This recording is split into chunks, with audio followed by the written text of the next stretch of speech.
किस पाप के कारण स्त्री विधवा होती है?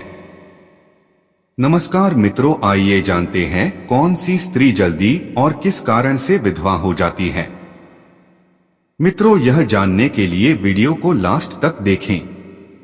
दोस्तों, चैनल पर पहली बार आए हैं तो वीडियो को लाइक और चैनल को सब्सक्राइब जरूर कर लें।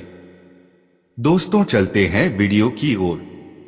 किसी स्त्री का विधवा हो जाना जीवन की एक बड़ी त्रासदी है। क्या आप जानते हैं किस पाप के कारण स्त्री विधवा होती है? किसी भी महिला द्वारा अपने लिए एक विधवा जीवन की कल्पना करना भी भयावह होता है। हिंदू धर्म ग्रंथों में इस विषय का वर्णन भी मिलता है। गरुड़ पुराण में बताया गया है कि स्त्री के विधवा होने का क्या कारण है। गरुड़ पुराण के अनुसार ये 4 पाप ऐसे हैं जिनके कारण स्त्री विधवा होती है। पति से संबंधित व्रतों का सही पालन न करना, पति से बात बात पर झूठ और पति की झूठी कसम, पत्नी द्वारा मांस का सेवन करना, पति से दुर्व्यवहार और उसे अपमानित करना, पति से संबंधित व्रतों का सही पालन न करना। जो स्त्री अपने पति की आयु से संबंधित व्रत जैसे करवा चौथ और वट सावित्री व्रत आदि ये व्रत रखते समय पूरे विधि विधान का पालन नहीं करती और व्रत के दौरान अपनी भूख शांत करने के लिए कुछ भी खा लेती है, ऐसी स्त्री के पति की आयु कम होना निश्चित है और उसका ये कर्म उसके पति की भविष्य में अकाल मौत का कारण भी बन सकता है। पति से बात बात पर झूठ और पति की झूठी कसम। गरुड़ पुराण के अनुसार पत्नी का बात बात पर झूठ बोलना, बिना किसी कारण के छोटी छोटी बातों पर अपने पति से झगड़ा करना, खुद को सही साबित करने के लिए अपने पति की झूठी कसम खाना और पति को अपशब्द कहना उसके पति की अकाल मृत्यु होने और उसके विधवा होने का कारण बनता है। पत्नी द्वारा मांस का सेवन करना। गरुड़ पुराण कहता है कि यदि कोई स्त्री मांस का सेवन करती है तो उसका पति सदैव किसी न किसी समस्या में फंसा रहता है और पत्नी द्वारा किया गया ये पाप कर्म उसके पति की मौत का कारण भी बन सकता है। पति से दुर्व्यवहार और उसे अपमानित करना। गरुड़ पुराण में बताया गया है कि यदि कोई स्त्री अपने पति के लिए पूरी निष्ठा भाव से व्रत पूजन इत्यादि करती तो है, किंतु दूसरी तरफ अपने पति का अपमान भी करती है, उसके लिए अपशब्दों का इस्तेमाल भी करती है, तो उसके इन पाप कर्मों के कारण उस स्त्री द्वारा किए व्रत पूजन आदि निष्फल हो जाते हैं और उस स्त्री को पति के सुख से सदैव के लिए वंचित होना पड़ सकता है। इस प्रकार गरुड़ पुराण हमें बताता है कि एक महिला को अपने सुहाग को सुरक्षित रखने के लिए किस प्रकार के कर्मों से दूर रहना चाहिए। एक संयमित और अनुशासित जीवन जीना चाहिए और पूजा पाठ व्रत आदि करते समय उनका पूर्ण विधि से पालन करना चाहिए। इन पाप कर्मों के अलावा भी बहुत से ऐसा कार्य होते हैं जिनको करने से उनके पति की आयु कम होती है। ये कार्य इस प्रकार हैं। एक महिला अगर वीरवार बृहस्पति के दिन बाल धोती है तो उसका ऐसा करना उसके पति और पुत्र के लिए संकटकारक हो सकता है।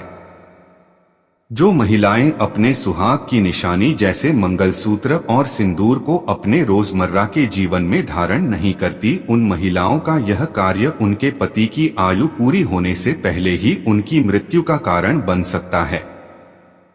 जो स्त्री अपने पति के होते हुए भी पराये पुरुष से संबंध रखती है, अर्थात एक व्यभिचारी स्त्री समय से पहले ही विधवा हो जाती है, ऐसा शास्त्रों में कहा गया है। यदि महिलाएं शास्त्रों में दी गई चेतावनी को ध्यान में रखते हुए इन कार्यों को करने से बचती हैं, तो वह बहुत सी परेशानियों से बच सकती हैं और आने वाले संकटों को टाल सकती हैं। क्या विधवा महिला से संबंध बनाने से पाप लगता है? यह एक संवेदनशील विषय है। इस कलयुग में वर्तमान समय के सामाजिक माहौल में लोगों द्वारा इस तरह के बुरे कर्म किए जाते हैं। ऐसे में हमारा धर्म हमें यह आज्ञा देता है कि हम सामान्य जन तक यह बात पहुंचाएं कि हमारे धर्म में इन कार्यों को पाप कर्मों की संज्ञा दी गई है। वर्तमान परिस्थितियों में बहुत से लोग यह जानना चाहते हैं कि यदि विधवा स्त्री से संबंध बन चुका हो तो उसका क्या दंड मिलता है, अथवा क्या विधवा महिला से संबंध बनाने से पाप लगता है। गरुड़ पुराण के अनुसार यदि कोई व्यक्ति, दोस्तों इसी कहानी में एक और कथा है कि हिंदू धर्म में विधवाएं क्यों पहनती हैं सफेद वस्त्र। जानिए 6 कारण। सफेद रंग हर तरह से शुभ माना गया है, लेकिन वक्त के साथ लोगों ने इस रंग का मांगलिक कार्यों में इस्तेमाल बंद कर दिया। हालांकि प्राचीन काल में सभी तरह के मांगलिक कार्यों में इस रंग के वस्त्रों का उपयोग होता था। पुरोहित वर्ग इसी तरह के वस्त्र पहनकर यज्ञ करते थे। सच तो यह है कि सफेद रंग सभी रंगों में अधिक शुभ माना गया है, इसीलिए कहते हैं कि लक्ष्मी हमेशा सफेद कपड़ों में निवास करती है। 20 से 25 वर्षों पहले तक लाल जोड़े में सजी दुल्हन को सफेद ओढ़नी ओढ़ाई जाती थी। इसका यह मतलब कि दुल्हन ससुराल में पहला कदम रखे तो उसके सफेद वस्त्रों में लक्ष्मी का वास हो। आज भी ग्रामीण क्षेत्र में सफेद ओढ़नी की परंपरा का पालन किया जाता है। यदि किसी का पति मर गया तो उसे विधवा, और किसी की पत्नी मर गई है तो उसे विधुर कहा जाता है। शास्त्रों के अनुसार पति की मृत्यु के 9वें दिन उसे दुनिया भर के रंगों को त्याग कर सफेद साड़ी पहननी होती है। वह किसी भी प्रकार के आभूषण एवं श्रृंगार नहीं कर सकती। स्त्री को उसके पति के निधन के कुछ सालों बाद तक केवल सफेद वस्त्र ही पहनने होते हैं, और उसके बाद यदि वह रंग बदलना चाहे तो बेहद हल्के रंग के वस्त्र पहन सकती है।